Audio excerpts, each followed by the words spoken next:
Good morning from Gail's Garden Herbs and More. I'm going to be talking about a very controversial plant. Now, you'd say, surely it's not that beautiful plant you're looking at right now. Well, yeah, it is. They say beauty can be deceiving, but I don't think so in this case. I tend to be a rebel and disagree with some of the mainstream people sometimes when they talk. I know there's a scripture that says the love of money is the root of all evil. And right now the pharmaceutical companies don't want us to find anything that'll take away from their money of you being sick. I'm sorry, but that's kind of what I think. So much for that. Let's get back to this beautiful plant. Now, it doesn't always bloom, nor does most plants. But when it does, this is very pretty. And that stalk that the flowers are on has a substance in it that a lot of people put in their lotions and stuff because it's so nice on your skin. And this plant is worth so much, has so much more than even that, though. We're going to be talking about it. I will probably be harvesting this plant pretty soon because it is blooming. Right now is the perfect time with that stalk and everything coming up the stalk to make my comfrey oil. This plant is comfrey. I want to talk a little bit about comfrey. You can harvest it before it blooms, but that stalk that the flowers come up on is what has that stuff that is so good to go in your oil. So let's talk a little bit about this pretty plant. I have it marked off with this cage so that it didn't get stepped on or run over or whatever, because this plant is so tough. I have moved this plant to so many places throughout my garden. I just couldn't find a home for it, and I think I've finally found a home. I think right here is a good spot for it. And even though I've moved it, and I moved it here last fall, look at it, it's still doing really well. I mean, it's really not as big as it could be, but I keep moving it all the time. This plant, if you have little pieces of the root, a lot of time the comfrey will come back for you. But where I've moved it from, it didn't come back. So, I mean, it's not over evasive, but it's not real hard to grow either. This is a really good plant for so many things. It's good for your homestead. If you don't have a homestead, it's still good. If you just have a little yard, it's a great thing.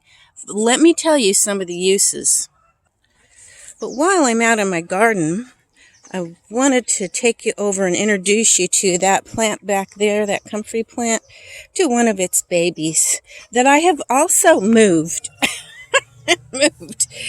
And this is just a baby that I planted over here from the other one. And in the late fall, when I dug it up, I pulled a piece off and got it started here. It's really easy to grow. Back to this plant real quick. I wanted to show you, I have another plant that's growing nearby that looks kind of like this plant. And if you feel the leaves on this, it's almost a fuzzy feeling. And the other plant I'm going to show you is kind of like that too. And some people could mistake them if you're not paying attention to how the plant is, what it really looks like. Now, the other plant does not bloom beautiful purple blossoms. It will be blooming, the other plant will be blooming blossoms on its second year, but its blossoms will be yellow. And what plant is the look-alike kind of? This one is called mullein, and it is similar, but it is a softer, not quite as prickly. It's more like a soft, this one makes good toilet paper. They say, I haven't used it to be honest, but they say it does, unless I did when I was really young when I lived in the mountains. But these are two different plants, and this one has more of a grayish overtone to it, your mullein does, and the leaves are a softer, downier type, but it does look similar. Whereas your comfrey looks very similar, but it's not, the leaves are a little bit thinner. They're a good thick leaf.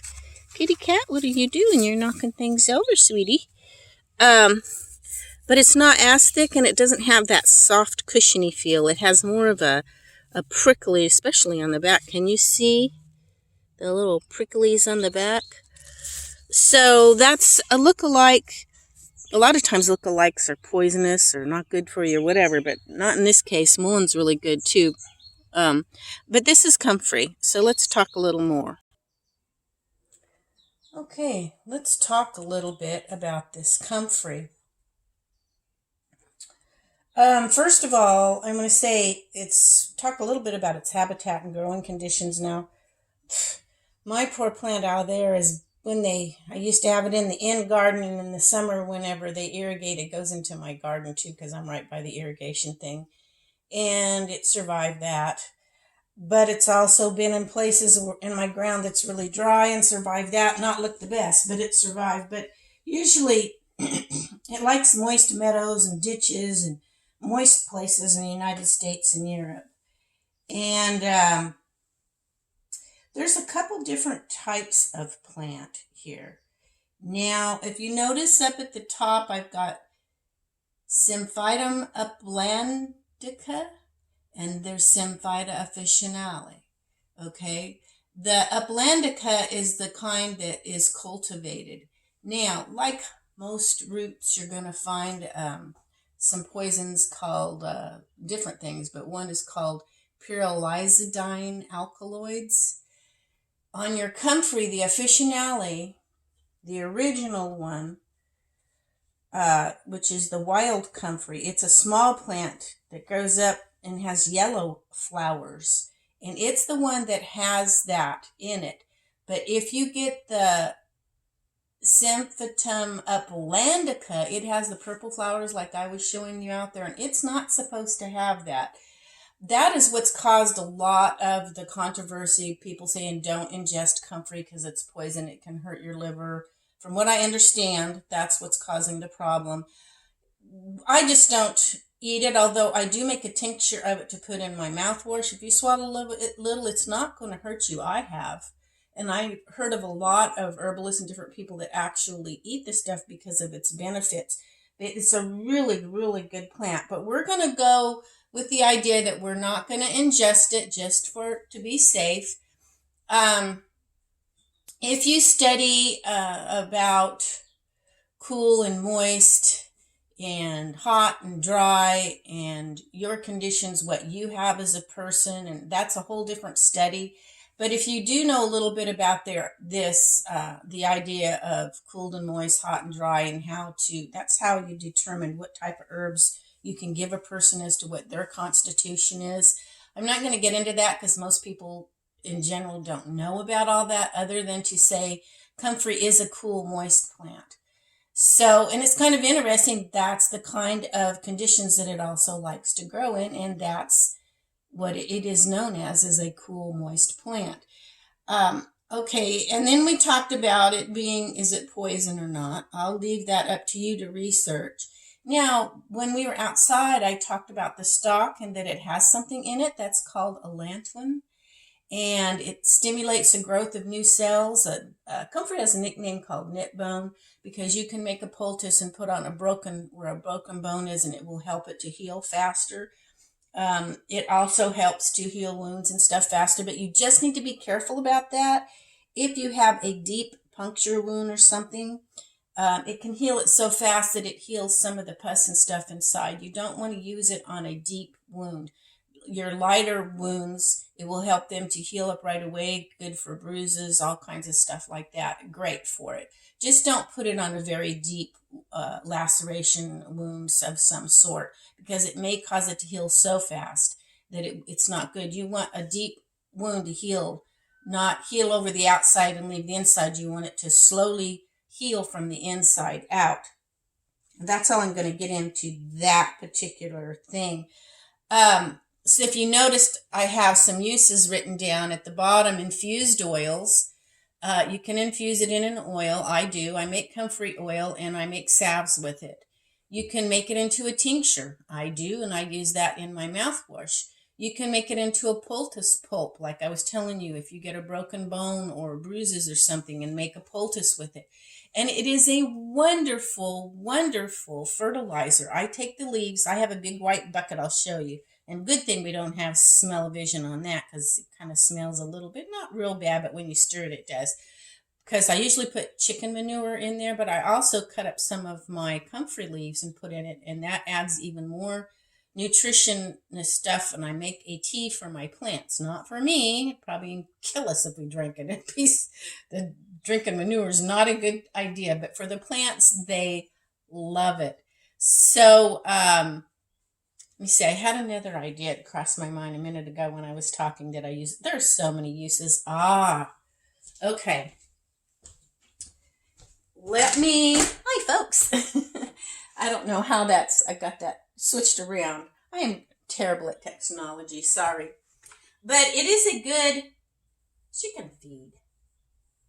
I like to feed my chickens, leftover melons and all kinds of stuff, but I also they love your comfrey leaves.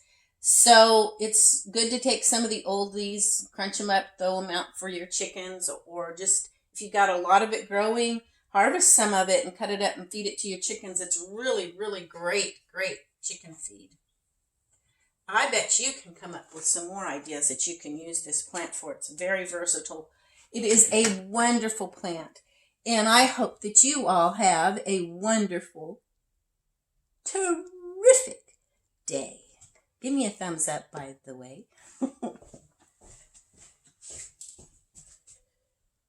Oh, I can't close this off. Here's a bonus for those of you that stick with me.